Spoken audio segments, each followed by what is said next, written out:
Rational functions example 1. First thing we're going to do here is we are going to factor the numerator so that we have a simplified polynomial in the numerator and a simplified polynomial on the denominator. Our numerator here is a difference of squares, and we've seen these so many times. So we know that it can factor to be x plus 3, x minus 3.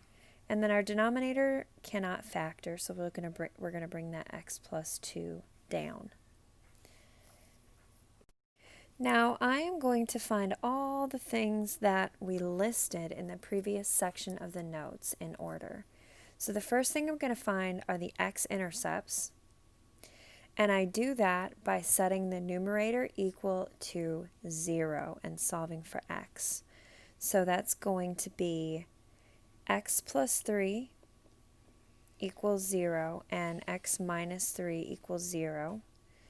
And if we solve for x, minus 3 plus 3 plus 3, we are going to get x equals negative 3 and x equals 3 as the two x-intercepts. So I'm going to mark those on my graph here.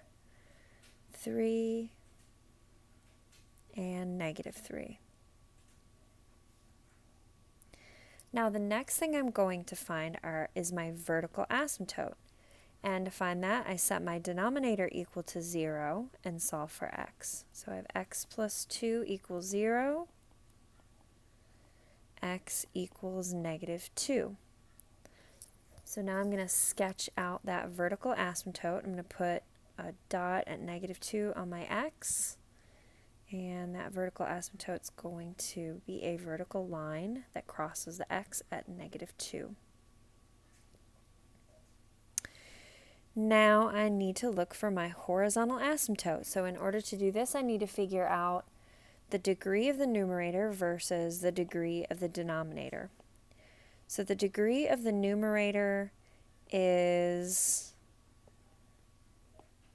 2, and the degree of the denominator is 1. Notice we're looking at the highest exponent there. So here I see that the degree of the numerator is greater than the degree of the denominator, so there is no horizontal asymptote. Now the next thing I'm looking for are wholes. And wholes occur if I have common factors on the numerator and the denominator. Well, I don't have any common factors on the numerator or denominator that I can cancel, so there are no wholes either.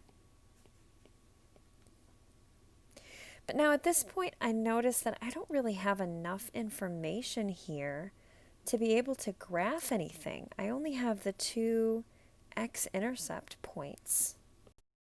Now something else that we can find here is something from Math 2 called the slant asymptote.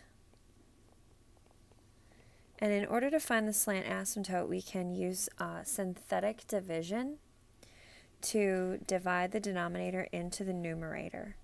So to do synthetic division here, I'm going to take the denominator and solve it for x, and I'll get negative 2.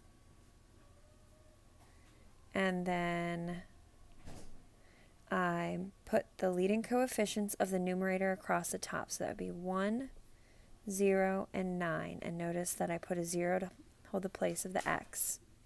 Bring down the 1. Negative 2 times 1 is negative 2. 0 minus 2 is negative 2. Negative 2 minus 2 is 4. And then 9 plus 4 is 13. So this simplifies to become x minus 2 plus 13 over x plus 2. But the only part that I really care about here is this part, the x minus 2. So y equals x minus 2 is going to give me my slant asymptote. Y equals x minus 2. So if I graph that on my coordinate plane, I start at negative 2 on the y because that's my y-intercept, and then up 1 over 1. Remember, this is the asymptote. This isn't the graph. So I know that my graph has an asymptote through here. So it can never touch this part either, which is going to help me form the shape of my graph. And so now what I notice is that my graph has 4 spaces that it can fit into. It can fit into this space or this space, or it can fit into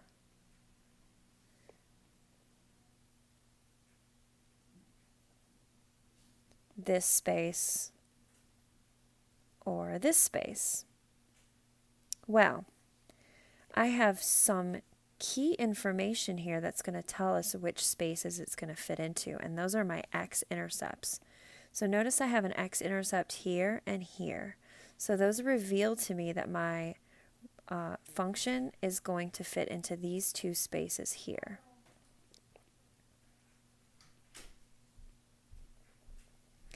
And your sketch is not going to be 100% reliable at this point because you don't have a lot of information and you have a slant asymptote to deal with.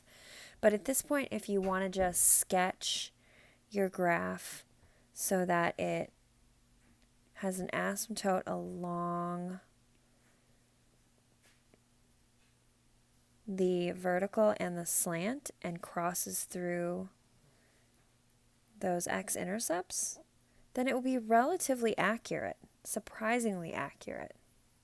And I know that this isn't the easiest thing to graph, but you can always check in Desmos to see how close you were. So I've gone ahead and graphed this in Desmos and took a screenshot. So notice here, if we compare, we got pretty close and didn't have to use technology to get this. And of course, it's not 100% perfect, but it looks pretty nice. It looks pretty close. And as you can see, that slant asymptote works really well. The vertical asymptote does, and our function also fits the coordinate plane really well here. So now we're going to check out the domain and the range. And I want to get rid of that picture. I'm just going to scoot it over there. Bye. So the domain is going to be correlated with the vertical asymptote. So it's all x's such that x does not equal -2. And the range also correlates with the horizontal asymptote. And notice that there is none. So the range is all real numbers. And this little double-backed R is the all real numbers symbol.